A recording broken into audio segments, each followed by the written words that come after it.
and welcome to Grand Rounds. It's the first time my voice isn't loud enough to carry. It's amazing. Okay, good morning and welcome to Grand Rounds. We're absolutely delighted to have one of our faculty members presenting, Creighton Don. Many of you know him from all the great clinical work he's done here, as well as research and education. Creighton is not just a cardiologist and a good friend, but has done a lot of other topical sort of work as he became a doctor. He has BA in English Lit, Computer Science, PhD in English Language and Literature. He did medicine at the University of California and Epidemiology here at the UW. Medical school again at the University of California. Did his internship at Chicago, and then came to UW for cardiology, and then went back east to Mass General for interventional cardiology. I've worked with him over the last probably decade. He's been an absolutely great colleague, incredible educator. Patients absolutely adore him, not only just for his clinical and interventional skills, but for his warmth and caring nature. His most recent venture is in structural heart disease. He's really taken a pivotal role in our program, and he's really found a specialty within a specialty within the mitral valve, and that's what he'll be presenting us today. But the final thing to say about Creighton is he's been the newly minted section chief of the VA cardiology section, so a big hand for that. So with that, I'm going to now give the podium to Creighton and talk about the valve versus the ventricle for functional MR. Thank you, Creighton. Thank you, Mark. Hi, good morning. It's my pleasure to be presenting Grand Rounds to you today. So the structural interventionalists have often grappled with patients who have a bad ventricle and a bad valve in deciding whether treating the valve will actually help the patient or whether the ventricle is so far diseased that any therapy in the valve won't help the patient.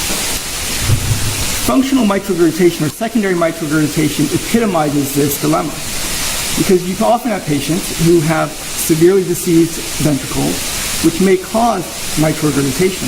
You know, in patients with heart failure, that the degree of moderate to severe regurgitation is seen in upward of 30 to 40% of patients. More often seen in patients with ischemic and cardiomyopathy and reduced EF.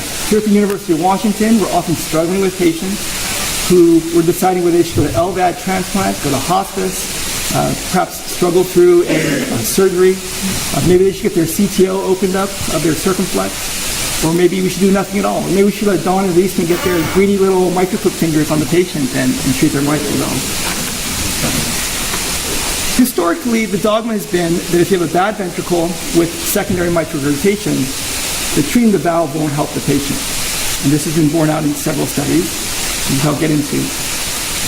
What I'd like to do today is really delve into the concepts and definitions of secondary mitral regurgitation, do a critical analysis of the MITRA, FR, and COAPT studies, and hopefully leave you today with a way of rethinking how we approach mitral regurgitation and how this helps our patients with heart failure. So how does one study, the COAPT study, change everything? So traditionally, in studies looking at functional and secondary mitral regurgitation, the studies in surgery have been mixed at best. Early studies showing no benefit to the patient clinically, even though you can have a reduction in regurgitation. Now you can argue whether this is a flexible or fixed ring, complete ring, incomplete ring, whether it's which surgeon did it, how they sized the ring. And if you look at those studies, there's some suggestion that if you're more successful at reducing regurgitation, perhaps the patients benefit more. But nothing was enough to move the needle in how we approach these patients. Then came along the MitraClip and the Everest study, which looked at surgical patients, treating them with the clip versus surgery. And in fact, the clip had more recurrences of regurgitation, although there was no differences in the primary endpoint. Then in the past summer, the MITRA-FR study, looking at patients with reduced EF and mitral regurgitation, getting a clip, showed no benefit in hospitalizations or mortality. And then suddenly in the fall, there's a study called COAPT, which shows a mortality benefit for MitraClip in these patients. And why does this one study, after decades of studies which did not show anything that would really move the needle on this topic, caused Greg Stone to say, for patients, it's the dawn of a new day. Why does this change our thinking? This is what we're going to get into today. So we know that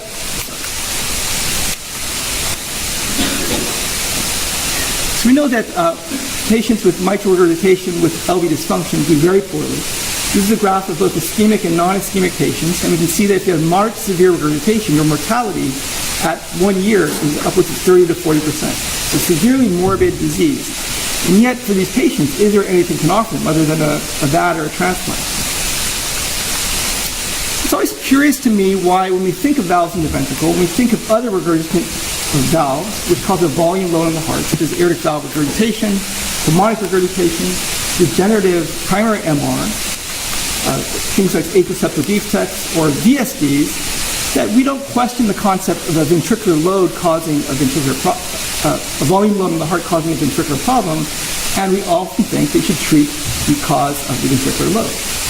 But when it comes to secondary mitral regurgitation, even though this could create a similar volume load on the heart, this is a no-go zone. This is a place where the ventricle predominates the valve.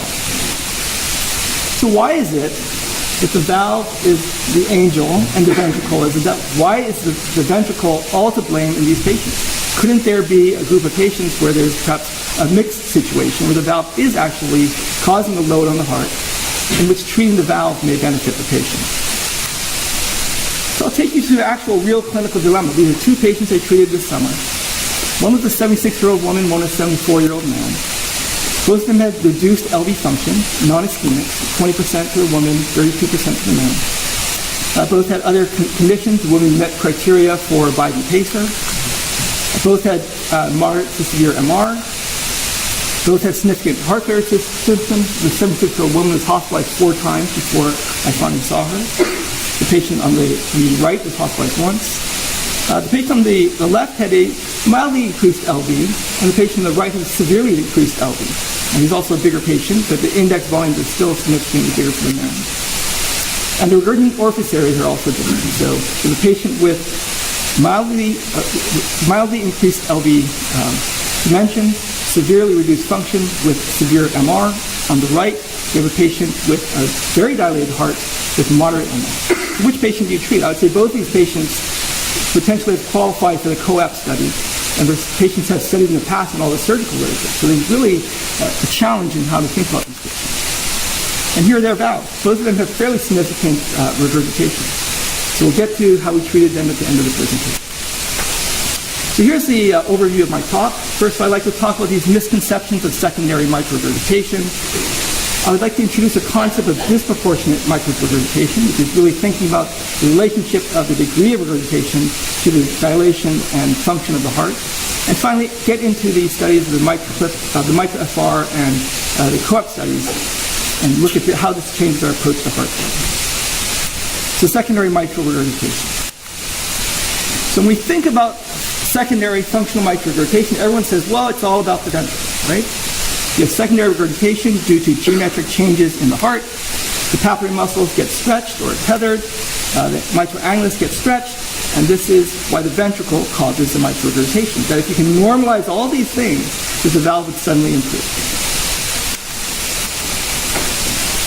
We have this concept in our head that LV dilation causes these anatomical changes to the heart, which causes mitral regurgitation. And that the mortality of the clinical outcome of patients all due to the ventricle, that the mitral valve is just a signal, a marker for disease. And this is a one-way street. This is our intuitive conception when we think about these patients. But we know from patients who have volume loads on the heart that a regurgitant lesion can cause LV volume loading, and in fact, cause increased wall stress, LV dilation, worsening LV function, and perhaps this increases the LV dilation and LV dysfunction. So it's not necessarily just a one-way street. But the question is how you can define which patients are in this category that might benefit from ending this cycle of volume loading. It's a question of the chicken or the egg. Did the valve problem happen first versus the ventricular problem? Now, if you had the temporal sequence, and this is why you always go back and look at the serial echoes, what was their echo a year ago, 2 years ago, if you know that the patient had an EF of 45% with moderate to severe MR at that time, And then the next echo you get shows moderate to severe MR with a very dilated heart. And you say, well, maybe this volume load was the problem. But by then, it's sometimes too late.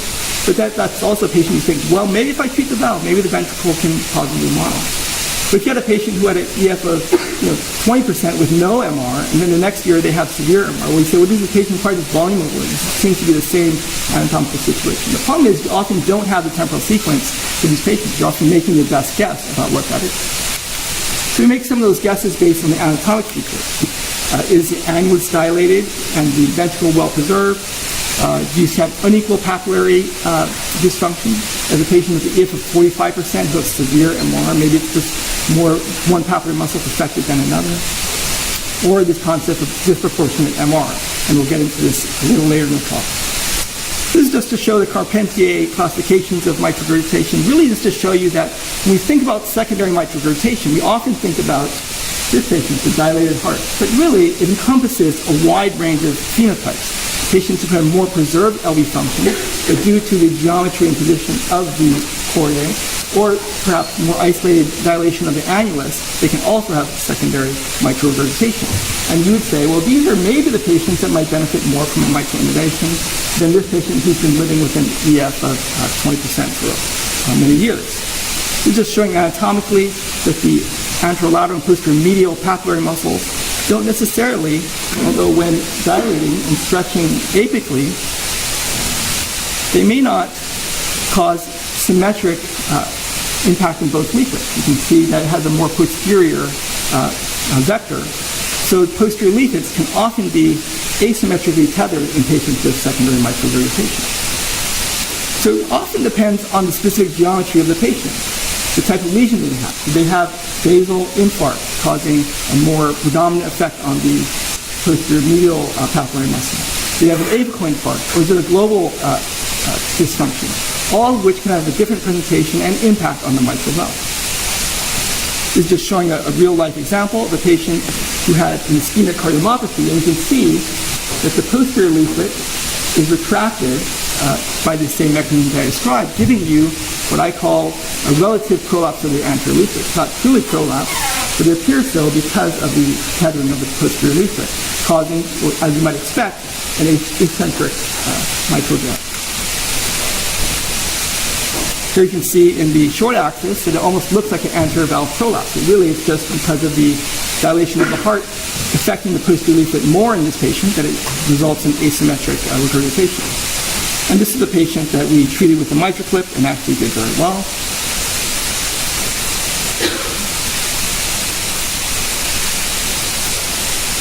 So this leads me to the concept of this disproportionate mitral regurgitation. So which of the patients is the mitral regurgitation out of proportion to what you might expect with the ventricular lesion? Again, going back to the differences in phenotypes of these patients, you would say that in a patient who has a more preserved function, whose lesion is due to the geometry of the patient, either the leaflet area not being sufficient due to the dilation, or perhaps more of a chordal papillary muscle problem. Is this more of a valve problem, or is it more of a ventricular problem? And this is really the intuitive concept behind this. And what I'm going to do is explore this concept proposed by Graeber and colleagues. Now what they did was, using the Gordon equation and using the theoretic models of regurgitation, you can calculate an regurgitant orifice area. So in this example, we're going to go through several examples to get you in mind the concept, and we'll show you what the hypothesis is.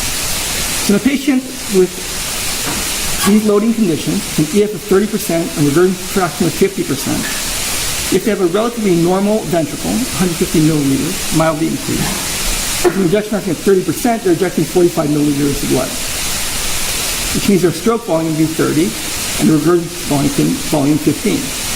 And this will translate in the model, given the loading conditions that they use as their parameter, to an EROA 0.2. This is interesting, right? This is a patient with a regurgitant fraction of 50%, which we consider severe, with the EROA that's on the lower end. And this is what I think why in the guidelines that using an EROA between 0.2 and 0.4 was used as patients who may benefit from surgical intervention. Because you can have an EROA that's on the lower end, but the regurgitant fraction, given the size of the LV, is actually significant. Now, consider the same loading conditions in a patient who happens to have a bigger heart. So instead of 150 ml, 300 ml. With an ejection fraction of 30%, you're going to inject 90 milliliters of blood. With a regurgitation fraction of 50%, 60 milliliters will go forward, 30 milliliters will go back. So instead of 15 milliliters in the smaller heart, you have more regurgitation to get 50% regurgitation fraction. So this, in order to get a larger area to regurgitate this blood, you need an EROA of 0.35. So in a patient with a more dilated heart, perhaps the threshold for thinking and using an EROA of significant regurgitation is perhaps higher. So comparing the two, you can see that maintaining the parameters of the EF of 30%, regurgitation fraction of 50%, changing only the LV diameter, or the dimensions, but the regurgitation volume is actually higher in the patient with the bigger heart. Right. And this leads to two different EROAs. So why does this matter? Well, if you look at patients with a bigger heart who are regurgitating the exact same volume, the EROA is actually the same, but the regurgitation volume fraction is lower. So in a patient with a large heart with an EROA of 0.2, which we would consider significant for patients requiring mitral intervention, the actual blood being regurgitated, a fraction percentage, the actual blood being regurgitated is the same, but the fraction is lower in this particular situation. So why does this matter for these patients? What they looked at here on the x-axis is LV and diastolic volume, so smaller hearts, bigger hearts. And they graphed here the EROA in these patients. What they did here is that these lines represent, or these for specific loading conditions, what your EROA should be to get a regurgitant fraction of 50% with the EF of 30%.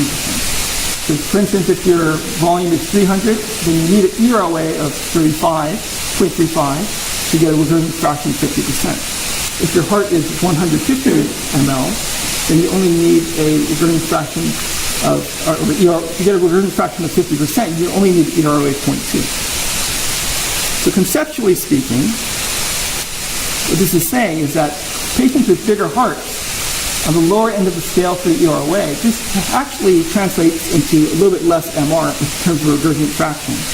Patients on this part of the graph with a smaller heart with the same EROA have actually more regurgitation in terms of regurgitant fraction. All right, this is going to be important when you think about the COAPT and mitral FR study.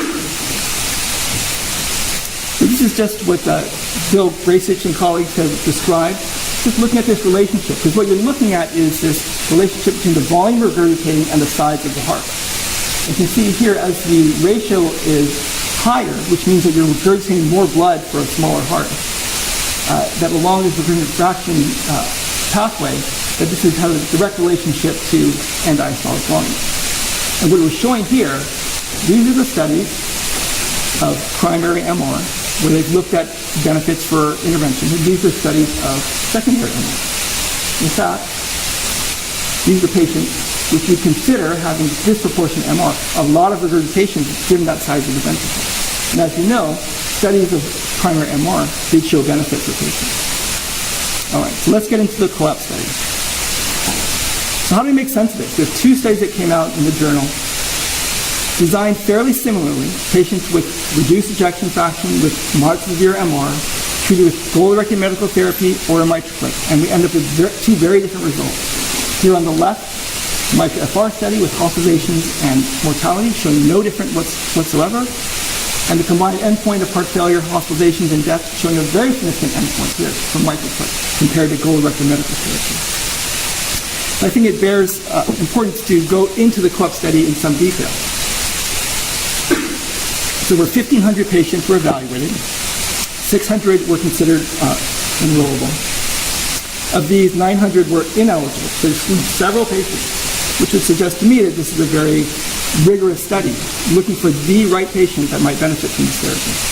They randomized these 600 patients to MitraClip or goal-directed medical therapy. Now, the key inclusion criteria, just for our knowledge, ischemic or non-ischemic cardiomyopathies, EF of 20 to 50%, moderate to severe MR, New York Heart Association class 3 to 4. They got a CRT device if that was indicated. At least one heart failure hospitalization or reaching a DNP threshold. And the patients were not appropriate for mitral valve surgery. And secondly, and most importantly, the interventional cardiologist felt that the patient would benefit from a MitraClip. In terms of their baseline characteristics, I just have you hone in on the following. But most of the patients at the time of enrollment did have significant heart failure symptoms, but the patients had fairly severe regurgitation, ERAs of 0.4, and these are patients with reduced LV function, EFs of 30%. Now, in hospitalizations over 2 years in patients who got goal-directed medical therapy versus the MitraClip, there was a significant benefit favoring the MitraClip. In terms of all-cause mortality, again, goal-directed medical therapy versus the MitraClip, also statistically significant by a very far margin. And the combined endpoint of heart failure hospitalizations and mortality strongly favoring the MitraClip, with a number needed to treat of 4.5 patients to achieve this benefit. An interesting sub-analysis looked at patients who eventually needed a VAD or transplant, and it was statistically significant that the patients who got MitraClip were less likely to go on to VAD. And the combined endpoint of VAD or heart transplant also significant, favoring the MitraClip. So how do we make sense of this? Two very similar studies with very different results. So let's look at the enrollment protocol, the enrollment and the protocol. So both looked at patients with moderate to severe MR, perhaps slightly different cutoff if you look at the EROAs that were used to define moderate to severe MR in the COAPT study, potentially more severe MR. Patients had relatively similar reduction in LV function, but the inclusion criteria was a little bit on the lower side for the MITRA-FR patients. Both looking at New York Heart Association Class 2-3, both patients medically optimized to the best of our knowledge. There were more patients enrolled and more patients excluded in the COAPT study, again, in my naive mind, suggesting that potentially there was a more rigorous job of screening the exact patients who might benefit from it. There were twice as many patients in the COAPT study. But here's the interesting part of the comparison, is that 9% of patients in MITRA-FR never got a device. Now, there were patients in COAPT that didn't get the device. But 3 times as many patients in this study that showed no benefit didn't even get the therapy that we think may have conferred the benefit. Furthermore, if you look at the number of patients who remained on protocol, it was much higher in the COAPT study than in the MITRA-FR study. So again, the problem with the clinical trial results may be the execution of the trial. In terms of the patient characteristics, you can see that the EROA, the severity of the mitral regurgitation, was worse in the COAPT study. And the LV function, although measured by EF was similar, the LV volumes were much higher in the MITRA-FR study, suggesting these are patients with perhaps less severe mitral regurgitation and more severe LV dilation.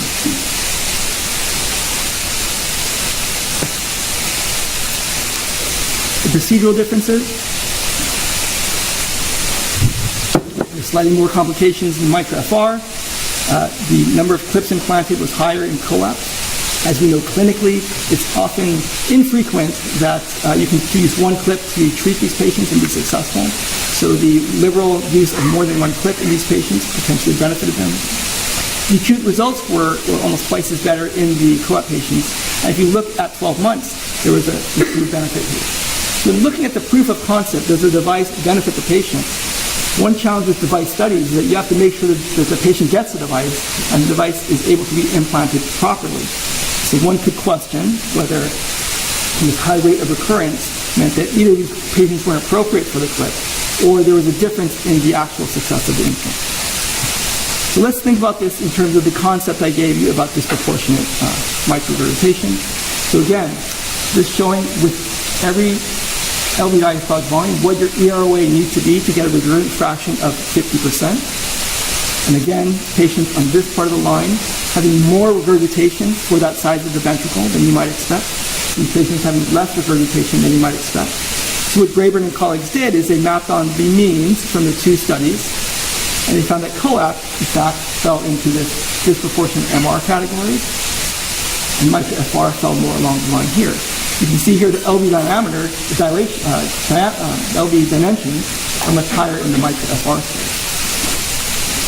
So this led us to an algorithm that we use at the University of Washington, using the best available data to us. So in patients with moderate severe MR, all of them are seen by our heart failure colleagues. I've had numerous patients sent to me for MitraClip.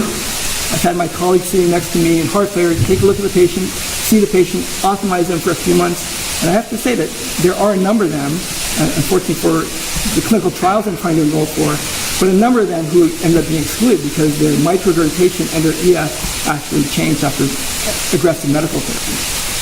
But if that persists, and the patient's a good surgical candidate, and a good candidate for repair, we tend to think of these patients as good for surgery. In the high-risk patients, however,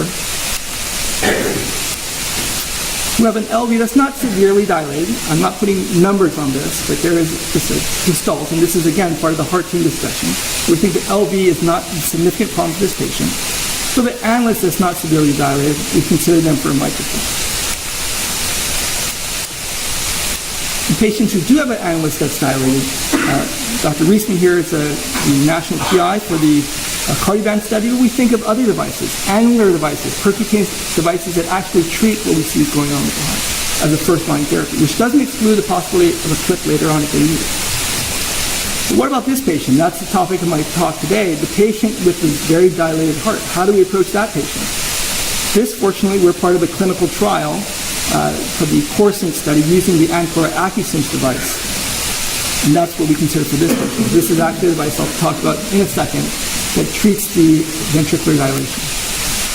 So the KO2 valve, here we have two patients with non-ischemic dilated cardiomyopathy, very reduced LV function.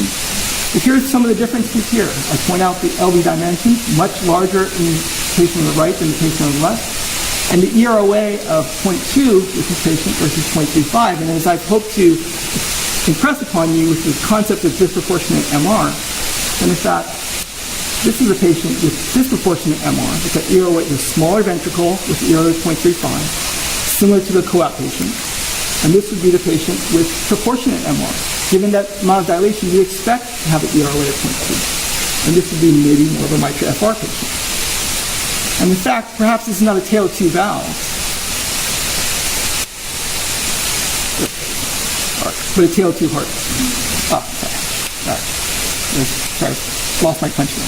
All right, the KO2 valve, 2 hearts, blah, blah. Okay, so here's the patient who had a smaller heart with mitral regurgitation, treated with a mitral clip, treated extremely well. Now remember, this patient had been hospitalized 4 times and was on inotropes various times before I saw her. She put 2 clips in, had a great acute result. And when we saw her back, she'd remained out of the hospital for the past 8 months. Her TE at 2 months showed the mitral clip in place with only mild MR. And in fact, her EF increased from 20% to 29%, and her LV volumes improved as well. And I would say this is a successful COAPT patient. Now what about my other patient? The 74-year-old man with a very large heart. So this, again, I point attention to the ERA of 0.2. Significant MR would have met criteria for COAPT or even met guideline criteria for valve replacement 2D, albeit a patient you might treat. This is the patient we treated with the ACCUGinch. Because remember, his problem is MR, but his bigger problem is a dilated ventricle. And this is the Ancora ACCUGinch device. What it does is it goes underneath the mitral valve, has these nitinol anchors that attach to the heart, and then using basically the beads on a string, pulling the cord, pulls in the base of the heart. The idea being is to reduce the LV size, reduce LV strain, reduce that cycle I described of the volume loading and stress in the heart, and possibly create a situation for positive remodeling. This is just this patient being treated with the anchors. And now the anchors have been deployed. Now we're starting to cinch up the cable. You can see how the beads, what we call spacers, are being brought closer together, brings in the heart. 9 months later, the patient was playing golf and hunting. He said he felt great. He had not been re-hospitalized since we treated him. In fact, I had to decrease his ACE inhibitor and beta blocker so his pressure improved. He started his New York Heart Association class 3, with now 1 to 2. And his LV diameter, his LV dimensions improved, his EF improved, and his regurgitation actually improved as well. Here's his echo from at baseline versus the 90-day echo after the implant. You can see here that eyeball, in addition to the numbers I showed you, that the LV function looks better. Dr. Mackinson has done a lot of strain imaging on these patients. We're actually submitted an abstract for this that's showing that in this particular patient there did seem to be an improvement in regional strain. And this is very interesting for the study. The patients get CT scans at baseline and at follow-up. And between its baseline and 90-day CT scans, if you look in pink, this is the LV chamber in systole. And in blue, would be at 90 days what the LV chamber looked like in systole. And these are two CT scans, so fairly robust way to look at LV volume. And you can see here that visually improved and numerically improved as well.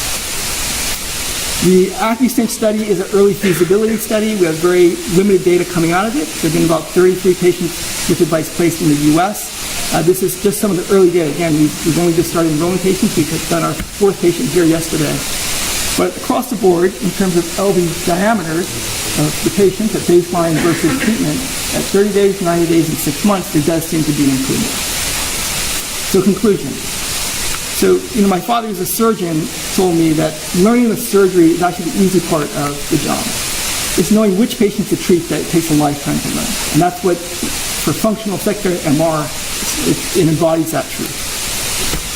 So I hope I impressed with you that when we think about secondary MR, that it's not all the same, that the anatomy is very different, and we need to look very closely and individualize our therapies to the patient.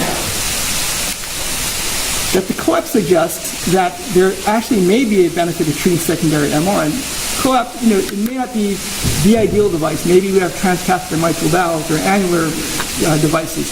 It may not be the best device, but what's very interesting about this study is that it is a valve-only device. It basically said if I do nothing to the ventricle, if I do nothing to the annulus, do nothing to the cords, it just treats the valve itself, does that have a benefit? And in this particular study, it showed that, which goes back to the original concept. Is it a one-way street between the ventricle and the valve? COAPT would have us at least ponder for the moment that perhaps to say the direction is the opposite way. Just from the valve itself had a potential ventricular benefit. There's a concept of disproportionate MR, which again is a hypothesis, but may be a way we can differentiate between responders and non-responders, as this is interestingly mapped onto the MITRA-FR and COAPT study. And finally, again, we should tailor our treatment for the patient's ventricular and valvular pathology. Thank you.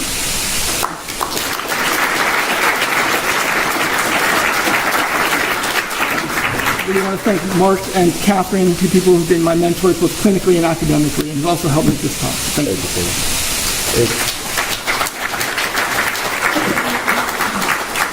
That was a spectacular talk. Any questions?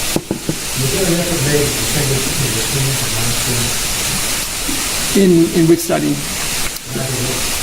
So in that study, that results haven't been published yet for the MITRA-FR and COAPT study. So that'd be very interesting because that again is the idea of individualizing therapy to patients. Perhaps one benefit more than the other. If you look at registry studies of the CLIP, or if you look at surgical studies, it's hard to know. It seems that, at least in some of the surgical studies, that the ischemic patients may have benefited more. But again, that's retrospectively looking at it. We'd love to see what the data, the sub-analyses from COAPT shows. This is the ones that showed a benefit. And was it primarily, what type of patient? So it hasn't been reported as far as I know. They were both in the study, right? Yeah, right. Yeah, it hasn't been described, so maybe there wasn't a benefit. Well, it gets to the hypothesis. Does it matter what caused the regurgitation? If the regurgitation is causing a significant volume load on the patient's heart, and you get rid of that volume load, could that benefit the patient? That's the hypothesis that we're looking at. Does it matter if the volume load is caused by, primary MR or secondary MR? If you get rid of the volume load, potentially it benefits.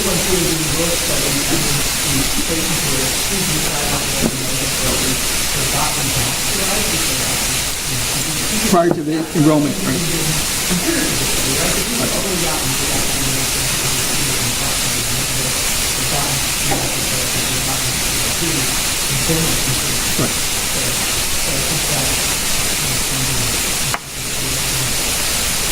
Claudia.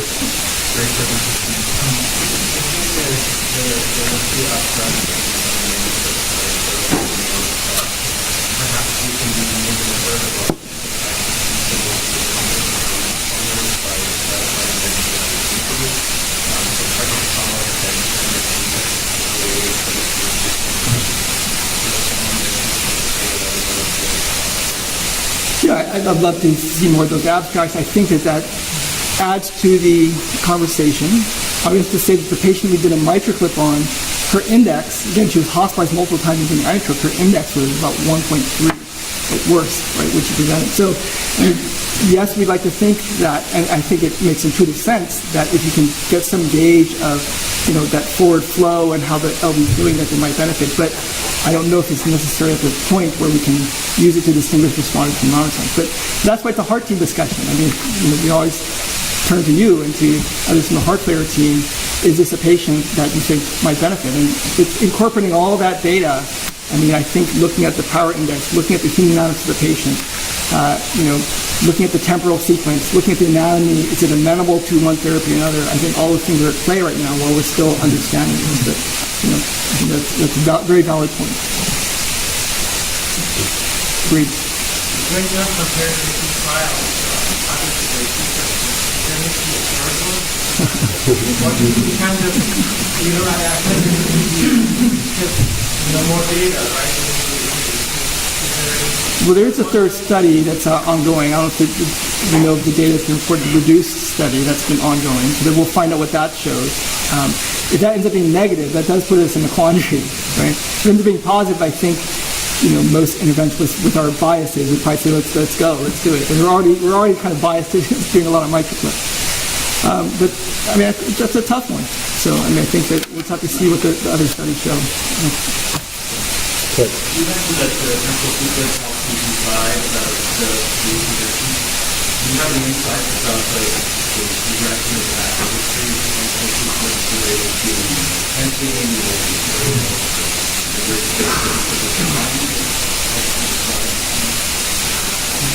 So let me try and rephrase your question. So you're saying that the temporal sequence, I usually think about what is the ventricle done over time. You're asking, what is the valve sequence? I think that's why when we look at the anatomy, if you look at patients with functional MR, we think of it as everyone has the exact same leaflets and it's all about the ventricle dilating. So people do have different leaflet areas. There's some patients whose leaflets might grow over time. That was shown in some animal studies exposed to repetitive injury, that the mitral area actually increased in some animals and it didn't increase in others. And the ability to change and adapt and determine which ones got regurgitation and didn't. So the question is, can you look back and say, well, this is more kind of tending the posterior leaflet or anterior leaflet? I don't think that we're there yet. But I would say that in a patient who has, EF that's more preserved, let's say, you don't know the temporal sequence and the EF is more preserved. Let's say it's 45%. But you see a significant amount of regurgitation due to, they have a basal scar from an infarct. And so that posterior leaflet is more effective. That's a patient where you say, well, it looked like what happened is that they had a normal EF, they had a, MI, and then the posterior leaflet got affected. Therefore, maybe fixing that lesion might help in this patient. But I can't say that there's anything. I don't know if Mark is going to weigh in on that. It's very difficult to say. Okay.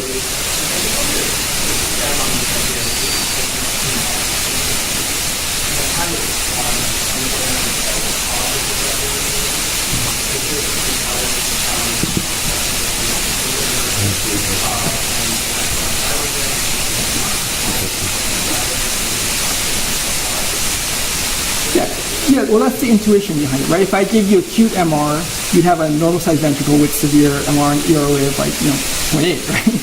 So that probably is what it represents. And what we're trying to get at is this temporal sequence, or is this conception. Is this more acute? Is this more earlier in the stages of regurgitation, where the ventricle hasn't dilated? Or is this late in the stages where it's basically ventricular dilation over time? And, oh, by the way, the mitral valve happens to be tented open a little bit. I think that's what it's getting at. Again, it's a hypothesis. It's a concept. It gets back to what Claudia said. Like, we have so many data points we use. Cardiac power index is very helpful. What their wedge pressure is. Looking at their regurg velocities with exercise and at rest. Their P pressure with exercise and rest. All these things we use. The nice thing about this disproportionate MR is that if you don't have the temporal sequence and you have all these other data points, could this be a way as a tiebreaker? Because when COAPT came out, we said, okay, I'm going to treat COAPT patients and I'm not going to treat mitral FR patients because there may be these differences. And disproportionate MR gives us a piece of rubric, an algorithm to kind of think about that. But I think in terms of your conception of why there's a difference, that's what I would suspect as well. But again, it's just a hypothesis. Got it. Because there's difference in the disproportionate MR at study level, because it wasn't on the patient level, Yeah. That's what Catherine asked me all week about that. So I've been talking about that with Catherine, and that's what I showed there with the mean. And then that other graph by Grace et al., looking at the different studies of primary and secondary, that's all like on the mean. And what you want to look is pool all those patients together, right? Because if the hypothesis is that the difference you saw in those studies is patient level, let's take out the protocol violations, let's take out the success of the device. Let's say that they're equally successful at placing bicuspid in the two studies, and the only difference is this difference in your disproportionate MR. Then you'd say if you pull all those patients together, then you can actually see where they fell. Now they've done some sub-analyses of COAPT. So they try to look for these disproportionate MR patients. They looked at patients who had large ventricles with EROAs of 0.2, 0.3. Sub-analyses, it depends if you're a glass half full or half empty person. A half full person would say, I see the sub-analysis that in COAPT, the mitral FR type patients did worse, but it's again, hypothesis generated. It seems that, as I've heard, Greg Stone is trying to get the patient level data with mitral FR and combine it together. So it's up to the company that will provide that. I think that you're confident about the question on doing that hypothesis. How do you see us moving forward? Let's do that. Well, I think the patient level data would be probably the best way to do it, right? Because what you want is, what you need is a study that is randomized for treatment versus non-treatment.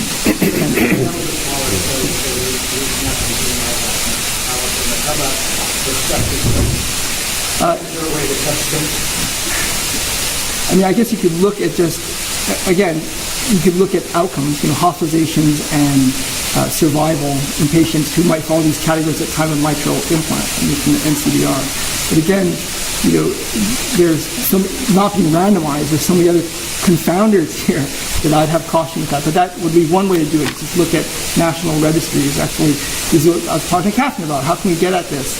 Maybe we look at some of the heart failure studies and look at their MR, and then after they treat medications and the change in MR and see that they fell on that graph, and then that predicts their benefit. There's different ways of getting at it, but I think that to really answer the question would be maybe this third randomized trial that we'll be reporting hopefully in the next year or two at the patient level data and putting it on that graph. And that's probably the best way to look at it. Right.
Yeah, Arduino. So, yeah. Right, you're thinking about it as an option. That's right. I mean, there are patients in CARITEF who got the CRT device. Only 50% have responded to that in terms of their MR reduction, at least in the sub-analysis of that. And that would, we assume the COAPT patients were these, CRT failure patients. And then with regard to the number of patients, I mean, if you just look at the presence of moderate severe MR, it's quite a large group. Now, which are these actual responders? I mean, my guess would be maybe 10 to 20% of them. I mean, if you look at our heart failure, our MitraClip volumes, and we've done about 60 to 80 a year, and that's been increasing. And that was even before COAPT. And you know what we do about 80 transplants here, so we do almost as many MitraClips as transplants. So, Mark, I'm fine. So I think the patients are there. But So one follow-up question. Do you think there's something magical about the MitraClip, or do you think it's just a reduction in MR? And I think other devices or mechanisms to reduce MR that may be I think it's just getting rid of the volume load. So however you get rid of it is beneficial. The benefit of the MitraClip is that you don't go in bypass, you don't have surgery. And you can see that from the Everest study that fewer blood transfusions, fewer post-op complications. There were no mortalities in the clip arm versus one mortality in the surgical arm. So the benefit for the MitraClip is its non-invasive side.